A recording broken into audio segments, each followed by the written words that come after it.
Thank you for joining us. My name's Louise. I am replacing Beth Walter, who is founder and director of Recovery Station. She was unable to make it today. However, we have with us Lisa Nolan, who is also director of Recovery Station. She is waiting by, able to answer any questions in the chat room if you wish. So thank you for joining us, Lisa, for today. I'm just going to do a bit of a quick introduction of Recovery Station and then hand over to Caitlin. Feel free to throw any questions into the chat room. We'll also send a follow-up email after this and also allow for questions at the end. You can send questions publicly or privately if you wish and prefer. We'll also send, as I said, a follow-up email with some extra resources and bits and pieces after this. So once again, thank you for joining. I'm going to share my screen now and just take you through a couple of points about Recovery Station. Okay, so this is our webinar series number 4. We have been doing a series of webinars which is aimed at supporting our referral partner, carers, support coordinators network, especially in these times where there are a lot of changes going on. We are focusing on dietetics. Good nutrition is our mission, a dietitian's approach and actions for NDIS participants.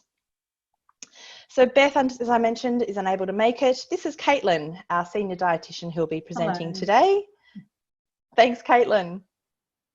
Going on to Recovery Station for a quick introduction. We are passionate about helping people and have provided services for over 15 years to over 10,000 people. With a large multidisciplinary team, we offer a diverse range of services and therapy in the one team. Working together, our team are solution-focused and driven by best practice and within a person-centred approach. We have assisted people to transition out of nursing homes, to live independently, to drive safely again, to communicate with ease, to walk with confidence, and to live a quality life. With nearly 70 clinicians and 30 support staff, we manage some of the most complex cases in our communities. Supported through leading supervisory and training programs, our clinicians are highly skilled and have been with Recovery Station for a very long time. For us, at the moment, it is business as usual. At the peak of COVID restrictions, approximately 70% of all our appointments were carried out via telepractice as the safest option to reduce the spread. As an essential healthcare provider, though, home visits remain available where telepractice is not a viable option. It is interesting that our mental health occupational therapists have reported up to a 90% uptake of telepractice as a preferable method of therapy delivery. And as restrictions continue to ease, we are now expecting that our clients will be choosing more of a hybrid therapy delivery model, which we'll be happy to chat about more. We will be sending out some additional messaging over the coming days and weeks about exiting COVID and returning to this new norm of activity. So please keep an eye out for that. And now I would like to hand you over to Caitlin. Hi everyone. So I guess I'll just give you a bit of a background to myself. So my name's Caitlin. I'm a disability specialised dietitian. I've been specialising in disability for about 11 years now. The majority of my working life has been spent based at Stockton Centre, where I started back in 2009. I was there until just a few years ago when all the therapists were moved off-site in preparation for closure. During my years working at Stockton Centre for FACS as the dietitian, I also provided services to Tomaree Lodge, Canangra Centre, based on the Morisset grounds, and the Peat Island facilities. So I covered all 4 facilities, and I know a lot of you from there, and you probably all know my familiar face because I've been around all of those facilities for a while. I was also the first dietitian in the Hunter region to ever work for Cerebral Palsy Alliance. So I set up systems for them that would support the dietetic needs of their complex clients. I've also done some work in the aged care sector, but dietetics within the disability setting is really my niche. It's what I love and what I'm passionate about and where my skills lie. So today I'm going to take you into a bit of behind the scenes into what a dietitian does and why it is so important to have a dietitian involved in a client's care. I can't stress enough how important it is to ensure you're using a dietitian specialised in disability, not just any dietitian, because as we all know, this is a very complex area and specialised skills are really required with these clients. So dietitians, what do dietitians do? Basically, we translate technical scientific nutrition knowledge into everyday practical advice. We provide support in modifying diets to treat a wide range of diseases and conditions, and provide timely intervention, which can reduce the risk of developing chronic disease, treat conditions, and help improve quality of life. So when should a referral be made to a dietitian? An immediate referral should be made for the following things. Obviously, enteral feeds, any form of tube feeding, so PEG, bolus, whatever it may be. Wounds and pressure areas, any wounds that are present, pressure injuries, poor skin integrity. Weight management, underweight, malnutrition, overweight, obesity, eating disorders. Then we've got the bowel health, so constipation, diarrhea, irritable bowel syndrome, inflammatory bowel disease. As I'm going through these, if any of your clients pop to mind while I'm going through these, they really do require a dietitian referral to address any of these issues that might that you may be thinking some of your clients have. Diabetes, so all types of diabetes, and we do dietary modification to assist in stabilising their BGLs, and we've had some great outcomes with our diabetics. Lipid management, so high cholesterol, high lipids, food allergies and intolerances, anyone with celiac disease, FODMAPs, cow's milk allergies, lactose intolerance. The other thing is texture modified foods and fluids. So if a speech pathologist has recommended any type of thickened fluid or modifications to the foods they eat, like puree diets or soft diets, there should also be a dietitian referral go hand in hand with that. Renal disease, vitamin and mineral imbalances, so things like low iron pathology, low sodium pathology, anything where their pathology is a bit out of whack. Improving eating habits, so basic education around the Australian Guide to Healthy Eating, and then things like menu planning for individuals, group homes and facilities, developing, modifying and assessing recipes. So there's a huge range that we cover. Thanks, Louise. Next slide. So this is Mark. This is our case study. Obviously, it's not his real name or picture. He's a 66-year-old gentleman. He lives at home by himself and has a support worker 3 days a week. His mobility, he mobilises with the walking stick, uses a wheelchair when out in the community. He's had an upper limb amputee at the shoulder, an acquired brain injury, epilepsy and depression. So next slide there, we've got Mark's goals. So Mark was first referred to Recovery Station in April 2019 to see an OT for a functional assessment. The OT interventions included provision of one-handed meal preparation equipment. This also involved retraining and educating staff regarding things like how to butter a sandwich one-handed. So Mark has not been able to butter his own sandwich since his amputation, and he can now do this on his own without support with adaptive equipment. So things like that are such a great achievement. So he was then referred to dietetics in March this year, sorry. Mark was concerned about his weight gain, and you can see his goals there. If we go to the next slide, so assessment. So a dietetics initial assessment will include anthropometry, which we'll talk about a bit later, biochemistry, so that's any recent pathology that we'll look at. We'll also look at the clinical side, so nausea, vomiting, reflux. In this case, Mark did have some reflux, and we discussed foods which trigger that reflux and how we can avoid some of these. Chewing and swallowing issues, he didn't have any bowel problems or food intolerances, no wounds, no pain. Subcutaneous fat, so he had some excessive subcutaneous fat around his abdominal region, which we know makes people much more susceptible to lifestyle related diseases if it is around that abdominal area. So that was kind of one of his things that he wanted to work on. Physical activity, he was sedentary, sat at the front door most of the day, high risk of falls, and he had just commenced a home exercise program with one of our lovely physiotherapists at Recovery Station to address that. And then dietary, so we'll talk a bit more about this later.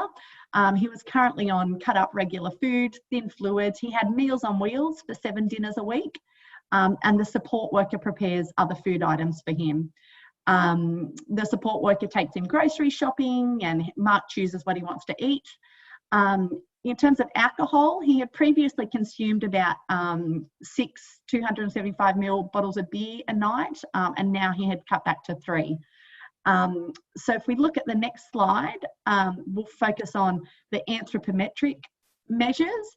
So we look at weight and height and BMI, and as you can see, again, dietitians really translate that technical information to provide an accurate weight.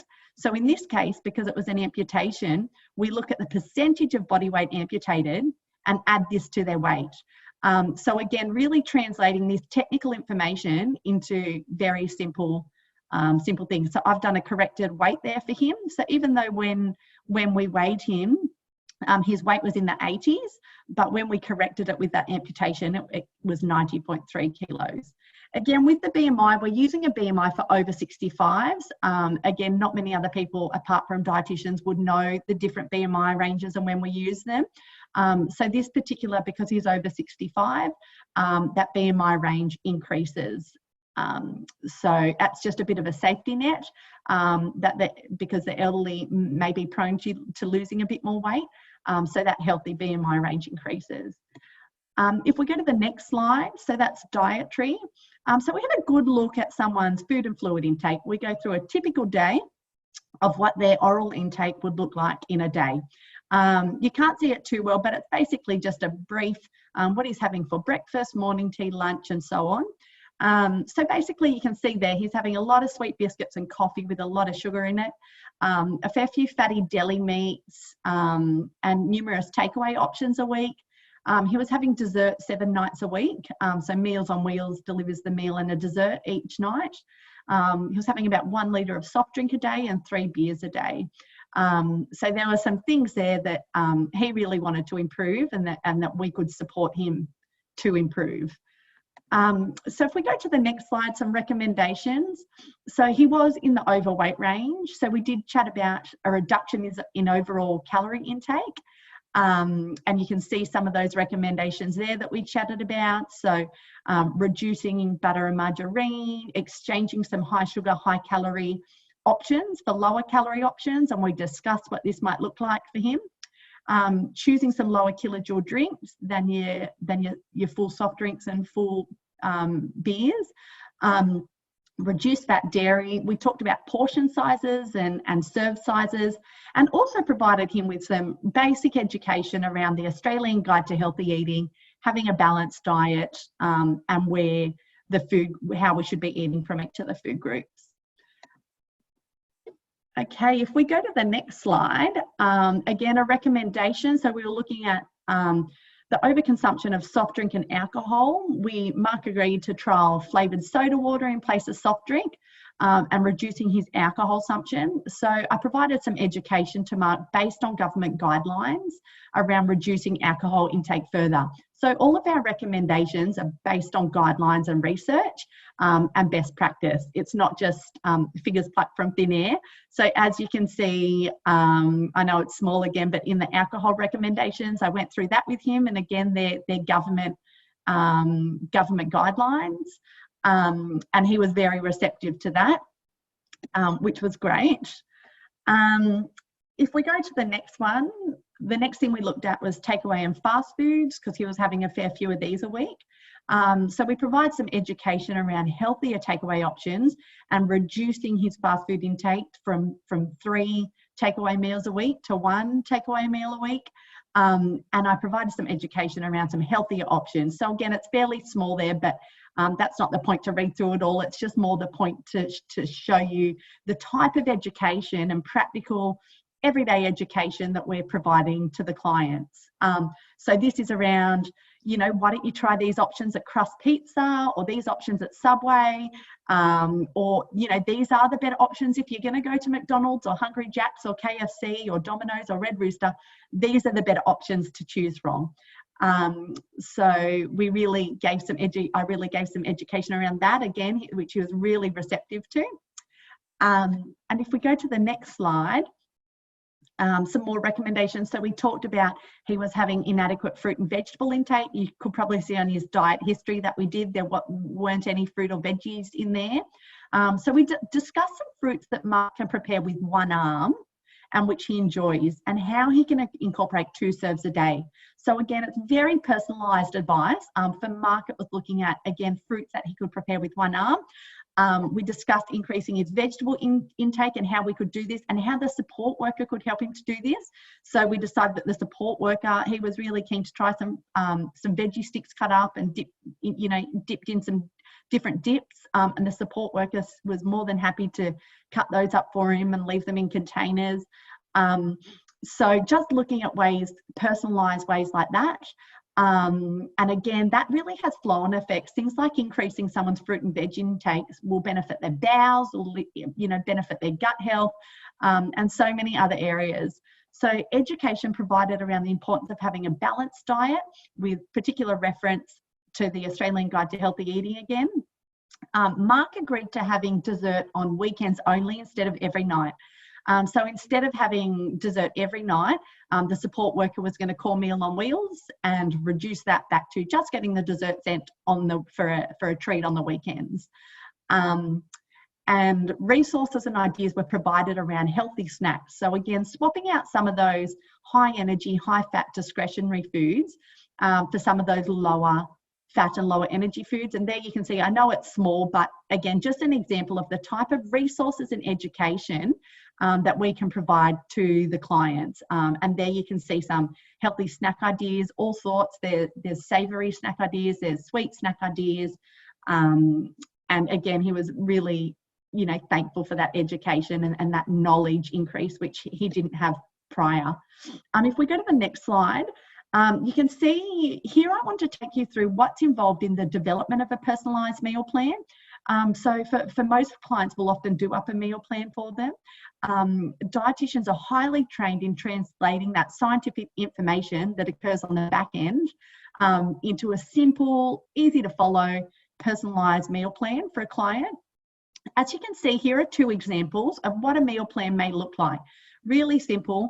So for clients who can read, a written meal plan can be provided to them and the support staff, or there's also the option of a pictorial meal plan for clients who can't read or simply just prefer pictures. So there you can see in the pictorial one, they can either choose from their bowl of Nutrigrain, or their bowl of Wheat Bix, or their 2 serves of toast, or their crumpets. So it's really simply laid out. They can choose one choice from the food, and then obviously they can have those beverage options there too. And that's just a guide. They don't obviously have to stick to that 100% of the time, but it's just a guide which we have found clients really like, having that loose guide for them to follow. So if we go to the next slide. So this just basically shows you the intricacies of designing a meal plan, again, which is why it's so important to get a dietitian on board, because they really use specialised computer software to specifically calculate each individual's requirements.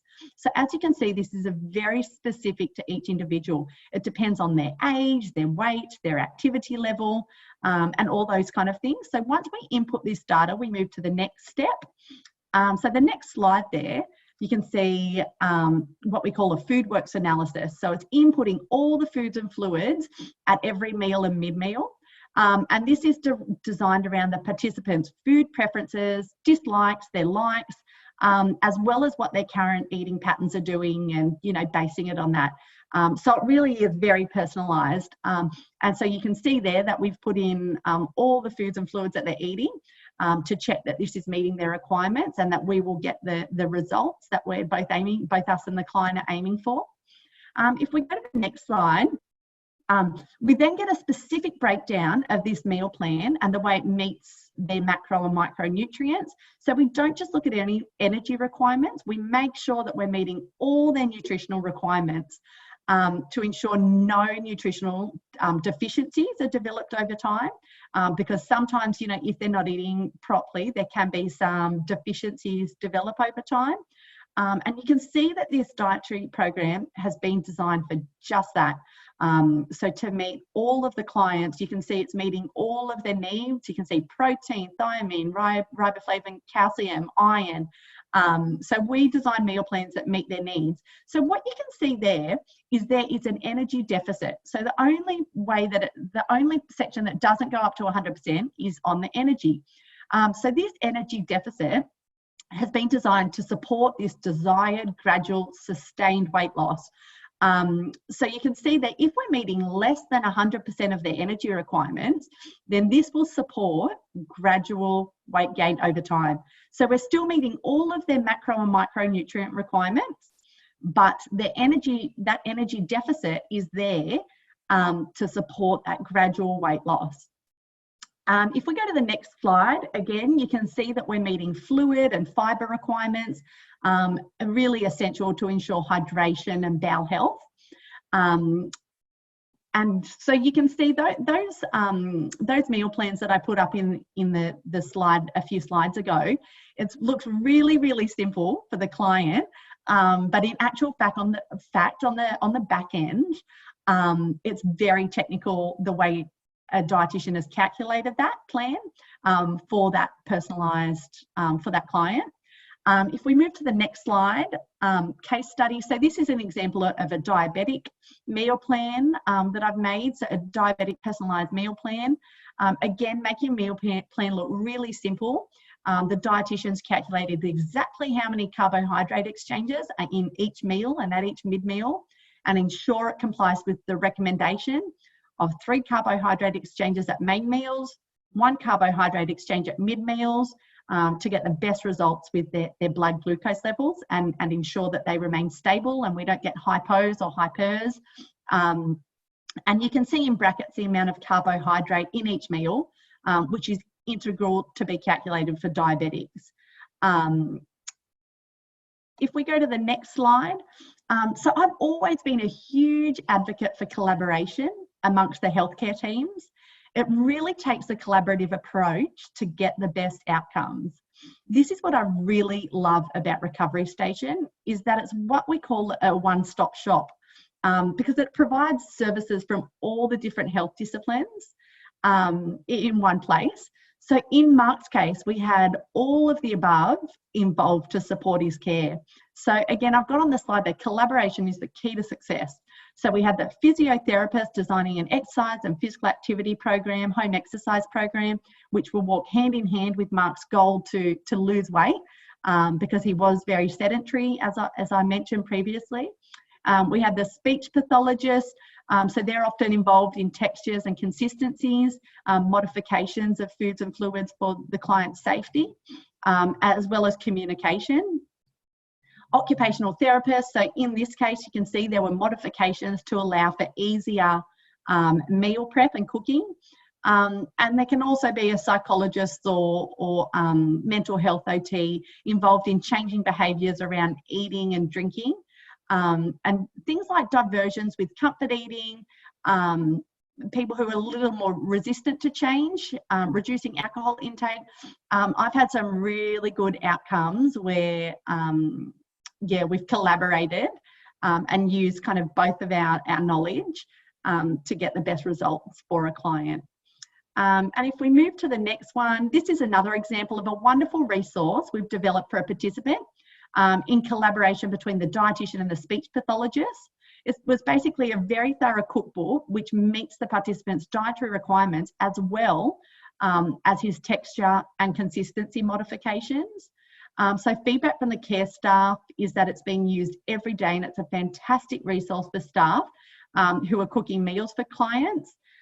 So before this, care staff were often cooking meal options such as macaroni cheese, sausages, and mash. However, this cookbook resource has really supported staff in ensuring optimal meal choices, which are healthy and safe for the participant. It's also allowed the participant to flick through that cookbook and have some choice, really that dignity in choice in choosing, what meals they would like for themselves.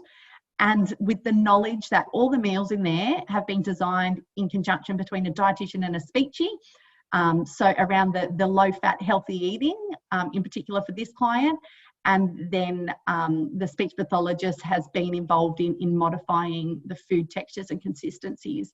And again, I've developed similar cookbooks for diabetics, so that they can have some choice around their meals, and for people who need a higher fat diet, so clients who are underweight and need the opposite, need that kind of higher fat diet.